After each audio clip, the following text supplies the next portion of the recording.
Hi guys, today we are going to talk about how to title or headline an essay or an article. Now this is a really important part that a lot of times we forget to do it all. We spend so much time writing this great hook that's going to draw readers into your story, and we forget that above the hook, in giant 72-point font, there's this bigger thing called a headline or a title.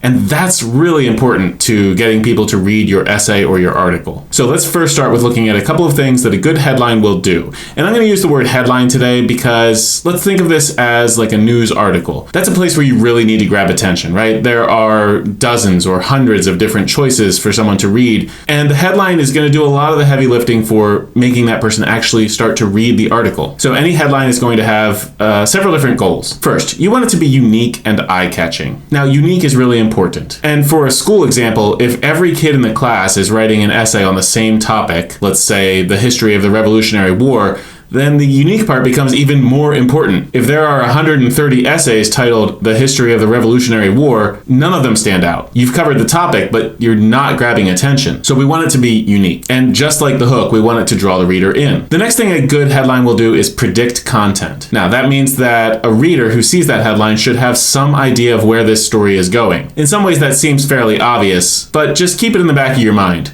As you get into more and more creative headlines, the reader still needs to be able to figure out what they're going to be reading about. The third bullet point here says catch the reader's interest. It's something, again, like the hook, where if we see that headline, we should be asking ourselves, oh, what's this about? I want to know more. I'd like to read this article. And that can take so many different forms. But one way or another, it should be something that gets you interested. Next, your headline needs to match your story's tone. And this is particularly important to remember for very serious topics. If you were writing about the refugee crisis or child labor, those are really serious topics. You can't have a funny, punny headline on the top of that essay because it just doesn't work. It would seem rude or inappropriate to put like a joke headline on the top of a story like that, right? On the other hand, if it's a fun topic, then be fun with your headline. It can give the reader that first little bit of insight that like, okay, this might be a fun read. Finally, headlines need to be specific and short. Short because you don't have a ton of room. This isn't a whole lengthy sentence. It's just a few words. Sometimes you might have a one-word headline. Your headline might go up to 10 words or 15 words at the very, very most, but in many cases it'll be probably between 5 and 10 words to let the reader know what this article is about and to help them figure out whether they want to read it. Now, like we said already, headlines are crucially important. They act just like a hook, only bigger. The headline is doing the work of getting the reader to read your article. If you have a boring headline, that reader's going to move on. So today we're going to look at 5 different options for writing a headline that will draw the reader in.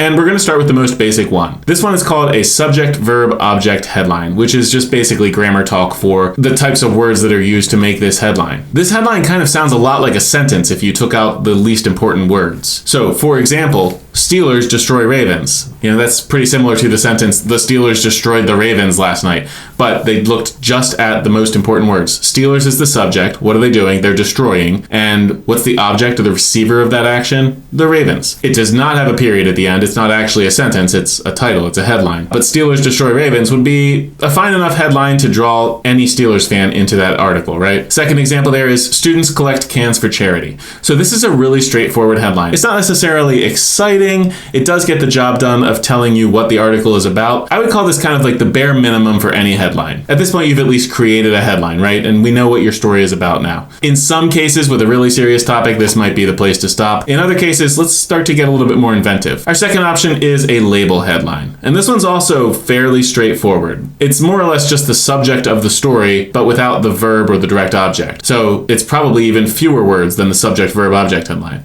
This one could be, for those same exact stories, the words football glory. What's the subject of that story? Well, a win, basically. Now, you don't want to go too basic on this. You can't have the subject be football. So there's a little more to it than just, the first noun you think of. But football glory could work. That could be a good headline for a story right after a big win. In the story about students collecting cans for charity, we could just go with charitable giving for the holidays. Now, again, this isn't the most exciting headline you've ever read, but it's totally different from students collect cans for charity, and it does still do the job of letting the reader know what this is about. With this type of headline, you may include little words like and the, but you don't necessarily have to. For our third type of headline, we're going to take a look at a couple examples where you're asking the reader a question right in the headline of the story. Now, I want to caution you, don't overuse this one. Maybe use it every once in a while. But for those same two stories we've been looking at, what if you instead led with, where were you when the Steelers won the Super Bowl? Or how have you improved the world? Just the act of being asked a question makes readers start to think. And if they're thinking about your story. They're wondering, well, what are these kids doing to improve the world? Or what stories do other people have about where they were when the Steelers won the Super Bowl? So this can work fairly well to start to draw the reader in. You just don't want to overuse it, or it becomes kind of tired and predictable. This sort of goes without saying, but it would need to be a question that's actually interesting, that, is thought-provoking, that gets the reader to think. You probably wouldn't go with who won the football game. I mean, that is a question, and it's sort of about the topic you're writing about there, but it's not interesting. You want something that will instantly make us think. Next option would be a command headline, where you're literally commanding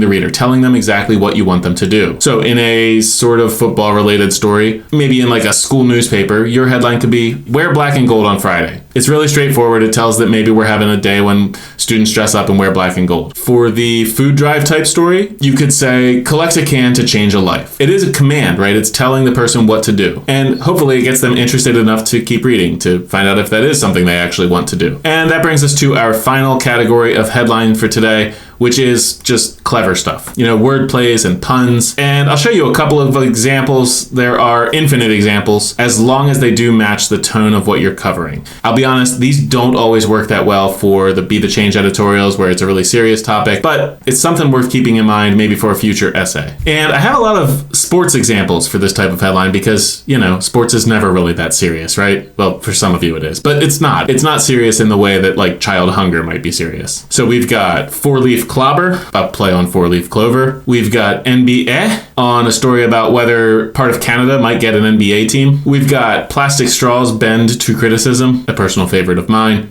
because they're bendy and they're horrible for the environment. So these can take a number of different forms. Or they could also play on like a pop culture reference. It could be a song lyric. It could be a common saying. And of course, it would have to fit with the topic of your article, and it would have to match the tone. So that's the one that's kind of totally wide open. That could be almost anything. So it's it's the most creative. It might even be the most likely to draw someone in if you can do it in an appropriate way. It's also probably the most challenging. Your basic subject, verb, object headline, those are easy to come up with. You just say what the story is about and you get rid of the small words. This one requires a little bit more industry in terms of your creativity and maybe kicking around a few ideas. So that's the basics for headline. And what we're going to do next is try those out. You've got 5 different options that you just wrote down.